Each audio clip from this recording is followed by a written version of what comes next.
O silêncio do mar é enganador. Mesmo quando nada se ouve, ele está cheio de vozes. Após o desaparecimento do USS Cyclops, o Atlântico mergulhou em uma espera tensa. A notícia se espalhou devagar, quase com relutância. Nos escritórios da US Navy Communication Division, em Washington, as mesas se encheram de telegramas, relatórios e anotações urgentes. O navio havia partido de Barbados em 4 de março de 1918. Deveria ter chegado a Baltimore 9 dias depois. Mas, em vez disso, apenas o silêncio respondeu. Nas primeiras 48 horas, os operadores de rádio mantiveram-se atentos à frequência de emergência, 600 kHz. Nada. Nenhum pedido de socorro, nenhum sinal de interferência atmosférica. Mas então começaram os ruídos. Sinais intermitentes, de origem incerta, começaram a ser captados por estações em Porto Rico, Norfolk, Key West e Nassau. Eram fracos, sem estrutura reconhecível, mas tinham algo em comum.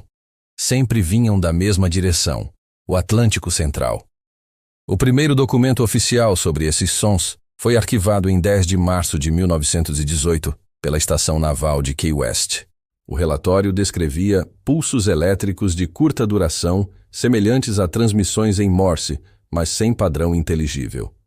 O operador-chefe, Thomas H. Griffin, registrou. Por volta das 22h, captamos uma série de 3 sinais curtos e um longo, repetidos 7 vezes. A intensidade parecia variar conforme a propagação atmosférica. Parecia vir de leste. Nenhum navio identificado respondeu ao chamado. Esses 4 tons, 3 curtos e um longo, tornaram-se o símbolo não oficial da busca. Durante meses, radiooperadores em todo o Atlântico começaram a se referir a eles como os batimentos do Cyclops. Março de 1918 foi um dos meses mais confusos para o sistema de comunicações da Marinha Americana. A guerra na Europa exigia transmissões quase contínuas entre bases, comboios e portos aliados. As interferências atmosféricas eram constantes. Os sinais se sobrepunham, e cada ruído anômalo era interpretado como possível pedido de socorro. Em 12 de março, o destroyer USS Allen reportou ter ouvido um chamado fraco, incompleto, contendo as letras CXC em código Morse. O registro foi enviado a Washington, mas nenhuma confirmação cruzada foi obtida. Nos dias seguintes, outras estações registraram fenômenos semelhantes. Key West, Norfolk, Bermudas e até o Panamá. Em 17 de março, o operador de rádio George Ellis, em Nassau, anotou em seu diário: a cada madrugada ouço algo que parece tentar formar palavras. Às vezes penso que é apenas o vento no fio da antena. Outras vezes, juro que há alguém tentando responder. Em abril de 1918, cientistas da Naval Observatory apresentaram uma hipótese. Os sinais poderiam ser reflexos atmosféricos, resultantes de transmissões de navios distantes refletidas por camadas ionizadas da atmosfera. Mas havia um problema. Os relatórios mostravam que os sinais sempre vinham da mesma região geográfica, próxima às coordenadas 288N, 66UW, entre as Bermudas e Porto Rico. Se fossem apenas ecos atmosféricos, variariam de direção. Não era o caso. Essa coincidência reacendeu a esperança. Talvez o Cyclops ainda estivesse flutuando, avariado, tentando transmitir. Por ordem direta do Comando Atlântico, iniciou-se a Operação Echo, uma busca coordenada entre destroyers, navios mercantes e estações costeiras. Entre abril e maio de 1918, 8 navios foram designados para vasculhar o Atlântico Central. O foco, rastrear as coordenadas dos supostos sinais. O USS Baltimore, o USS Starrett e o cargueiro USS Neptune percorreram a área por mais de 20 dias. Encontraram correntes fortes, tempestades tropicais e cardumes luminosos que confundiam os instrumentos, mas nenhum vestígio do Cyclops. Os operadores de bordo, no entanto, relataram algo curioso. Ao aproximar-se da zona de buscas, os rádios começaram a emitir um zumbido contínuo, como interferência constante. O fenômeno cessava assim que os navios se afastavam da área. O relatório do comandante do USS Starrett registra: a interferência parecia ter origem subaquática. O som aumentava em amplitude conforme a profundidade das águas. Era o primeiro registro do que depois seria chamado de anomalia acústica do Atlântico Ocidental. Em junho de 1918, já após o fim das buscas oficiais, começaram a surgir novos relatos, desta vez de navios civis. O cargueiro SS Patagônia, em rota de Buenos Aires para Nova York, relatou ter captado um sinal fraco na madrugada de 14 de junho, composto por 3 pontos e um traço. Exatamente o padrão ouvido em Key West meses antes.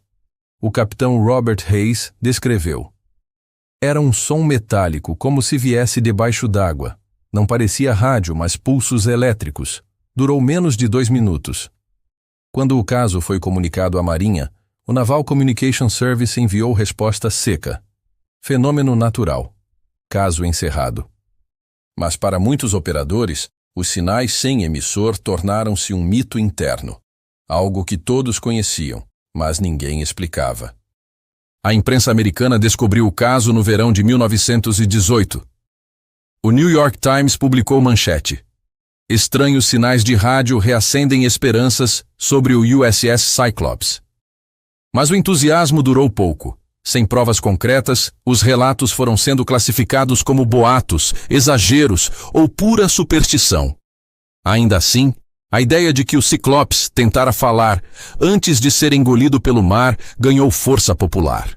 Nas décadas seguintes, escritores e pesquisadores retomariam essas histórias, conectando-as a outros desaparecimentos na mesma região. Foi nesse ponto que o mito do Triângulo das Bermudas começou a se formar, com o Ciclopes como seu primeiro fantasma. Hoje, sabe-se que o Naval Communication Service arquivou ao menos 37 relatórios de sinais não identificados entre março e junho de 1918. A maioria consistia em sequências curtas, sem padrão reconhecível. Alguns apresentavam frequência ligeiramente inferior à dos rádios convencionais da época, o que indica possível defeito de transmissão, algo compatível com um transmissor danificado. Outros, porém, exibiam características acústicas, não eletromagnéticas, vibrações captadas pelos hidrofones usados em navios caça submarinos. Essas mensagens não eram sons de rádio, mas batimentos de baixa frequência vindos das profundezas. Os relatórios descrevem ondas sonoras com cadência irregular, às vezes lembrando o ritmo de motores a vapor, outras vezes pulsos mecânicos metálicos. Um documento de 1920 resume assim: embora não se possa confirmar relação direta com o desaparecimento do Ciclopes, os sinais persistiram por semanas na mesma área geográfica onde se supõe seu naufrágio. Após o fim da Primeira Guerra, em 1919, a Marinha reabriu temporariamente a investigação, motivada por relatos de pescadores das Bermudas. Eles afirmavam ouvir, durante madrugadas calmas, sons graves vindos do fundo do mar, como tambores distantes. A embarcação de pesquisa USS Rehoboth foi enviada para realizar medições acústicas. Seus relatórios detectaram vibrações de origem desconhecida a cerca de 3.000 metros de profundidade, em área correspondente à rota do Ciclopes. Os pesquisadores concluíram que o fenômeno provavelmente se devia a movimentos sísmicos submarinos, mas não descartaram totalmente a possibilidade de estruturas metálicas colapsadas no fundo. Era o máximo que a tecnologia da época permitia registrar. Paradoxalmente, o que mais intrigava os especialistas não eram os sons, mas o silêncio. Nenhum pedido de socorro, nenhum eco de colisão, explosão ou implosão detectado por outras embarcações próximas. Para o oceanógrafo Dr. John Reinhardt, autor de um estudo em 1932, o Cyclops desapareceu em uma calmaria absoluta. Esse tipo de silêncio não ocorre em catástrofes naturais, apenas em falhas instantâneas. Em outras palavras, o navio pode ter se partido tão rapidamente que não houve tempo para qualquer reação. O mar apenas se fechou sobre ele, apagando o som antes que pudesse viajar. Com o avanço da oceanografia e da acústica, novas análises tentaram reinterpretar os sinais não ouvidos.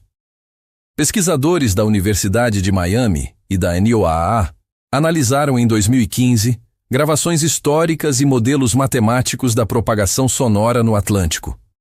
A conclusão foi surpreendente.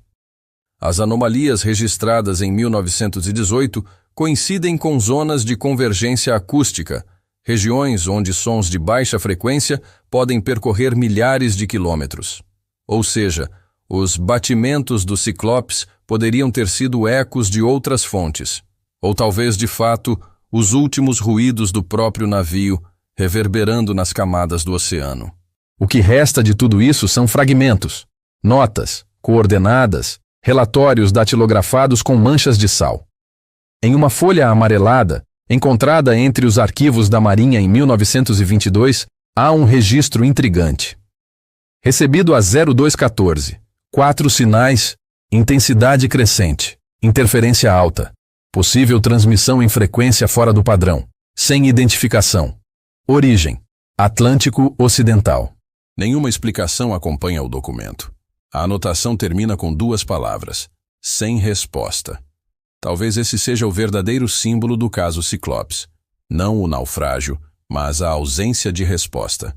A mensagem perdida que nunca chegou. Hoje, mais de um século depois, os especialistas concordam que o desaparecimento do USS Cyclops é resultado de uma combinação fatal: falhas estruturais, sobrecarga e limitações tecnológicas de comunicação. Mas mesmo entre os cientistas, persiste a sensação de que há algo mais. Algo no modo como o navio sumiu, sem ruído, sem pedido de socorro, sem rastro, que desafia a compreensão. As mensagens das profundezas continuam como lembrança de que no mar, nem sempre o silêncio significa ausência. Às vezes, é apenas o som de algo que não sabemos ouvir. Em março de 1918, o Ciclopes desapareceu. Em junho, os sinais cessaram. O mar guardou o resto. O caso foi arquivado e os relatórios ficaram esquecidos por décadas. Mas as cópias preservadas nos arquivos navais contam outra história. A de homens tentando responder a um chamado que ninguém podia ouvir. Seja interferência, eco ou o último esforço de uma tripulação perdida, essas transmissões se tornaram parte da memória invisível do Atlântico. E talvez, em algum ponto do fundo do mar, as ondas ainda repitam, eternamente, os mesmos 4 sons. 3 curtos, um longo, silêncio.